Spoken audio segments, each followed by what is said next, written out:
আপনাদের অবগতির জন্য আরও একবার জানিয়ে রাখি যে সীতেশনগর গ্রামে এই প্রথমবার ভ্রাম্যমাণ চিকিৎসা কেন্দ্র আজকেই চালু হলো।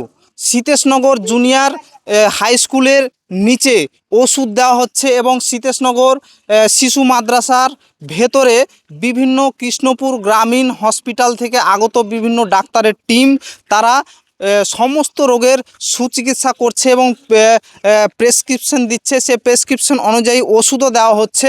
এমনকি যদি কেউ ব্লাড টেস্ট করে, বিভিন্ন ধরনের ব্লাড টেস্ট যেগুলো সরকারি সুবিধার মধ্যে পড়ে, সে সমস্ত ব্লাড টেস্টগুলি তারা এখান থেকে করে দিচ্ছে। তো এখানে দেখতে পাচ্ছেন যে আমার পেছনে দেখতে পাচ্ছেন যে পুলিশের টিমও এখানে এসেছে, যাতে কোনো ধরনের বিশৃঙ্খলা বা কোনো ধরনের অন্যায় না হয়, সেজন্য এখানে পুলিশেরও টিম রয়েছে। দেখতে পাচ্ছেন এখানে একটা, দুটো, তিনটে পুলিশের গাড়িও রয়েছে এবং সিভিক ভলেন্টিয়ারও রয়েছে, যাতে কোনো ধরনের বিশৃঙ্খলা না হয়।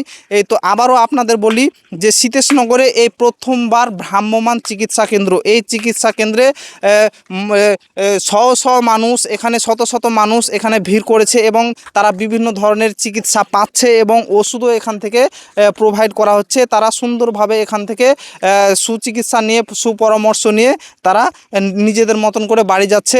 এই প্রথমবার ভ্রাম্যমাণ চিকিৎসা কেন্দ্র এই সীতেশনগর গ্রামে। তো যদি ভিডিওটি ভালো লাগে অবশ্যই আপনারা বেশি বেশি করে শেয়ার করবেন এবং সবাইকে দেখার সুযোগ করে দেবেন। আসসালামু আলাইকুম।